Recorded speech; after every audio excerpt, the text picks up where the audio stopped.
So, are we ready? Ready.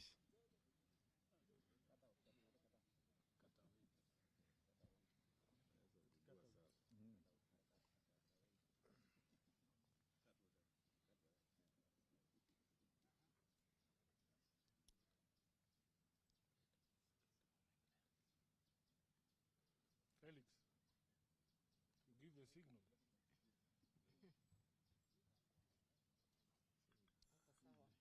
So, okay, ladies and gentlemen, we had a meeting here of the Azimio La Umoja One Kenya Coalition Summit. We deliberated a number of pertinent issues.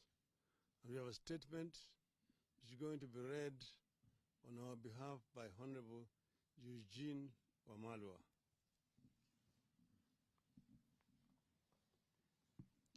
Thank you very much, Your Excellency.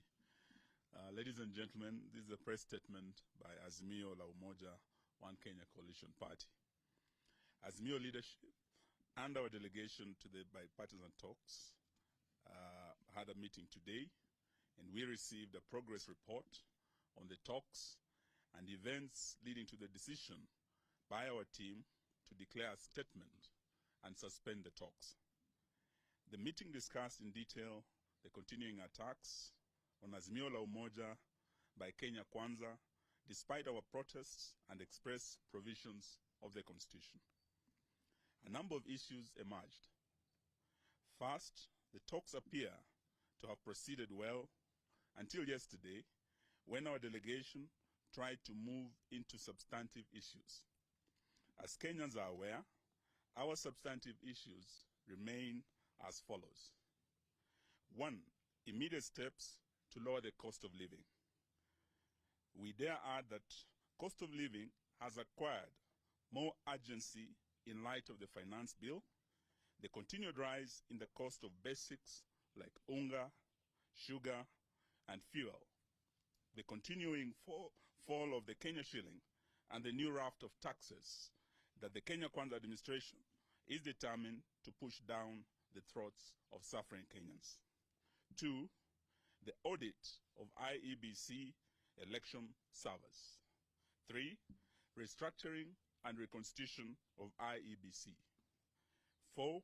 An end to the efforts by Kenya Kwanza to incapacitate, kill, or take over other political parties. We hasten to add that the desire to kill political parties goes beyond the attacks going on and include efforts by the Kenya Kwanza regime to deny funding to Azimio-affiliated political parties. It is a standard procedure that for any team of negotiators to delve into substantive issues, they need to agree to take some preliminary steps that preserve the substantive matters. Going by these established principles in negotiations, our delegation asked that there be some preliminary actions on the cost of living, agree to the preservation of the IEBC servers in light of the fact that we have asked for an audit of the same, suspension of the selection panel of IEBC in light of the fact that it is an agenda of the talks, and cessation of Kenya Kwanza invasion of Azimio as talks go on. Unfortunately, our team met resistance, hostility, and outright rejection on all the desired preliminary actions.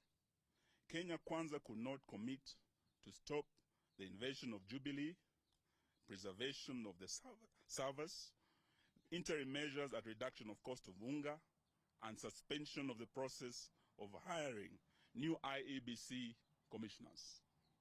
In other words, Kenya Kwanza wants to continue with the measures that make cost of living even more expensive. They want to interfere with IEBC servers, proceed with the picking of IEBC commissioners, and continue invading Azimio parties. Our delegation therefore came to the decision that if the interim measures cannot be guaranteed, there would be no need to move into substantive issues. The framework agreement that set up the talks provides for a 7-day suspension of the talks in the event of a stalemate. And our delegation proceeded to invoke this provision. If at the end of the 7 days we will not be able to resume the talks will be considered to have collapsed. A number of other issues have emerged from the talks. One is that the Kenya Kwanza side is essentially several teams in one. The members are answering to different bosses and are not moving in the same direction. They are getting different instructions and are clearly pulling in different directions. Secondly, Kenya Kwanza has no clear direction on whether the talks should proceed or not. Deliberately, they have no clear direction from Mr. William Ruto on how to proceed. 3, Kenya Kwanza sees the talks as a process of managing the political situation, calming down the political temperatures, and continue with business as usual. 4th, the destabilization of the Jubilee Party is a do-or-die agenda, sponsored by the highest level of Kenya Kwanza leadership, whose aim is to ensure Kenya Kwanza obtains a super majority in parliament and amends the constitution, removes presidential term limits, abolishes devolution, and removes the independence of constitutional commissions and place them as part of the presidency.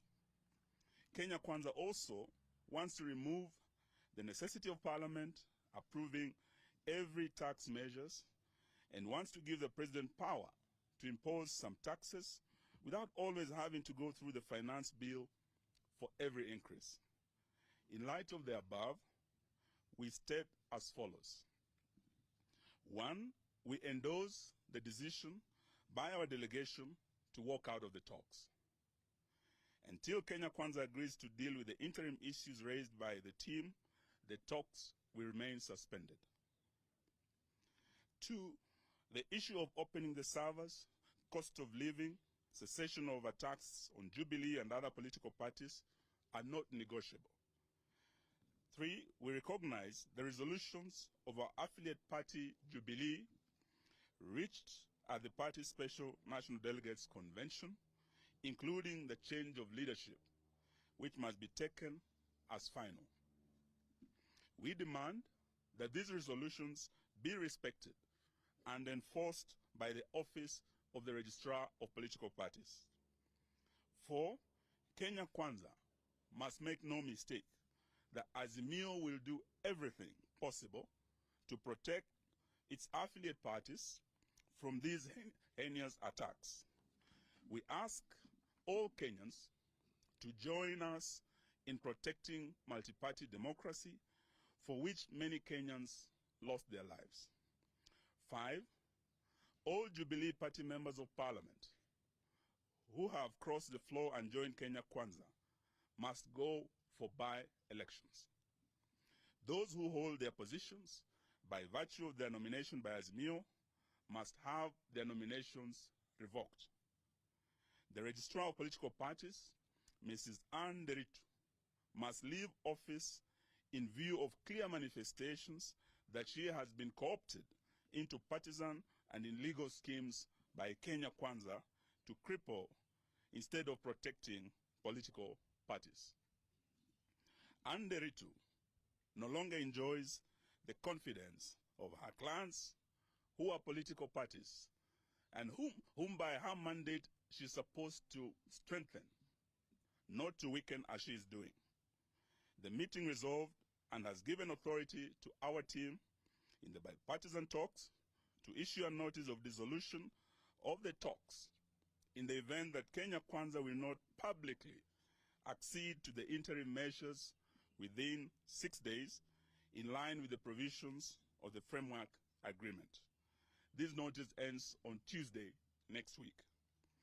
Thereafter, the Azimio coalition will communicate our next course of action at our PG next week on Tuesday. Thank you, ladies and gentlemen. Yes, then this Friday, the Azimio leadership has been invited by the leader of the Wiper Democratic Movement, His Excellency Stephen Kalonzo Musyoka, to a meeting in Yatta. So we will start on Friday in Ukambani, where we'll gather as the Azimio family, and we want to thank His Excellency for hosting us. Then on Tuesday again, we will meet and make a major statement. Thank you, ladies and gentlemen.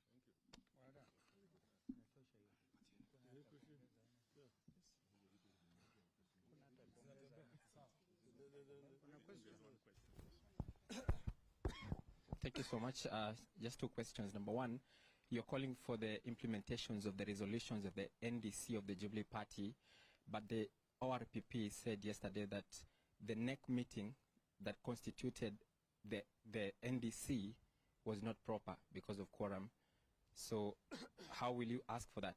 Number two, there's this sugar issue, and there have been talks about there's some people, top government